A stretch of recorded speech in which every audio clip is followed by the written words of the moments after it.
ఏమన్నా లక్షల కోట్ల రూపాయల నిధులు తీసుకొచ్చిస్తానంటే ఎవడన్నా ఆపుతున్నాడు అక్కడ?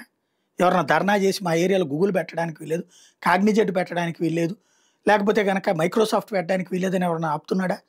రండి బాబో అని బతుకుంటున్నారు కదా అక్కడోళ్ళు. కానీ ఎవరు ఆపుతున్నారు? ఎందుకు ఆపుతున్నారు?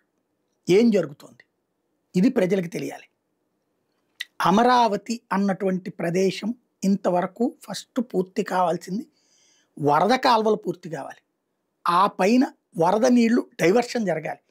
ఆ పైన అక్కడ ప్రభుత్వానికి సంబంధించిన రాష్ట్ర ప్రభుత్వానికి సంబంధించినటువంటి సచివాలయం కట్టాలా, హైకోర్టు కట్టాలా, అసెంబ్లీ కట్టాలా, 40 అంతస్తులా 50 అంతస్తులా కట్టాలా, అదంతా బాగానే ఉంది. అవన్నీ పూర్తయిన తర్వాత ఈలోపు కేంద్ర ప్రభుత్వ కార్యాలయాలు, రాష్ట్ర ప్రభుత్వ కార్యాలయాలు, బ్యాంకుల హెడ్ క్వార్టర్స్ ఇవన్నీ కన్స్ట్రక్షన్ ఇవన్నీ జరిగిపోవాలి.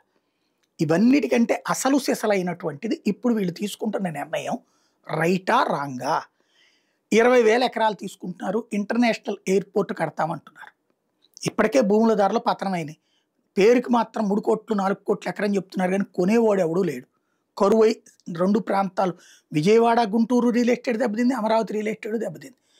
పేర్లు మాత్రం అడిగితే మాత్రం రేట్లు కుప్పలు తెప్పలు చెప్తున్నారు. అది ఒక ఎత్తు అయితే అసలు సిసలు లెక్క కనబడాల్సింది తేలాల్సినటువంటి అంశం ఏంటంటే, మొన్న అహ్మదాబాద్ ఎయిర్పోర్ట్ గుర్తుంది కదా, ఇన్సిడెంట్ జరిగిన తర్వాత అప్పుడు తీవ్ర ఆగ్రహం వ్యక్తం చేసింది సివిల్ ఏవియేషన్ డిపార్ట్మెంట్, రాష్ట్ర ప్రభుత్వానికి ఆదేశాలు ఇచ్చింది. ఎయిర్పోర్ట్ పక్కన 3 అంతస్తుల బిల్డింగ్లు ఎట్టుంటాయి, 2 అంతస్తులు కూడా ఉండడానికి వీల్లేదు, 1 అంతస్తు మాత్రమే ఉండాలి, పక్కనైతే కనుక 1 అంతస్తే ఉండాలి, ఆ తర్వాత కూడా 2 అంతస్తులు దాటడానికి వీల్లేదు, అది ఎన్ని అడుగులు ఉండాలి అన్నటువంటి నిబంధనలను కూడా గుర్తించింది సివిల్ ఏవియేషన్ డిపార్ట్మెంట్.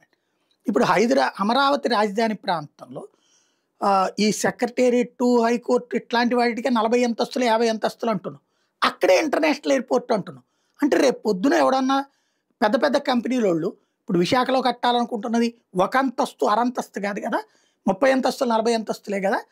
అట్లాగే ఇప్పుడు ఇక్కడ కడదాం అనుకుంటున్నటువంటి క్వాంటమ్ వ్యాలీ చెప్పడం అప్పుడు ఎన్ని అంతస్తులు చెప్పారు? 10 అంతస్తులు 12 అంతస్తులు అన్నారు కదా. లేదా మిగతా కన్స్ట్రక్షన్స్ అయినా సరే అంతస్తులు పెద్ద ఎత్తునే ఉంటాయి కదా. మరి అలాంటి చోట ఎయిర్పోర్ట్ ఎట్లా కడతారు? ఫ్లైట్లు ఎట్లా దిగుతాయి? ఏది బిల్డింగుల మధ్యలో నుంచి దూరి దిగుతాయా, లేదా ఆ తర్వాత కన్స్ట్రక్షన్ ఆపేస్తారా వాటికి? ఎందుకంటే ఇంటర్నేషనల్ ఎయిర్పోర్ట్ దగ్గరన ఇదిగా ఉండకూడదు, పెద్ద పెద్ద బిల్డింగులు ఉండకూడదు. శంషాబాద్ దగ్గర కూడా చుట్టుపక్కలంతా ఓపెన్గానే ఉంటుంది, బడా బడా భవనాలకు పర్మిషన్ ఇవ్వరు. ఇక్కడ ఎట్లా జరుగుతుంది? ఇది జరిగితే అమరావతి కావాలనుకుంటే ఇంటర్నేషనల్ ఎయిర్పోర్ట్ అక్కడ ఉంటే కష్టం, గన్నవరంలో ఉంటే ఓకే, ఇక్కడ ఉంటే కష్టం. ఇక్కడ పెడితే బిల్డింగులు 2 అంతస్తుల మించి కట్టకూడదు. అప్పుడు రాజధాని డెవలప్మెంట్ ఎట్ట అవుతుంది? ఏ విధంగా సాధ్యమవుతుంది? ఒక్కసారి అసలు ఏం చేస్తున్నామో ఏమన్నా అర్థం పర్థం ఉంటుందో ఆలోచించుకుంటే బెటర్.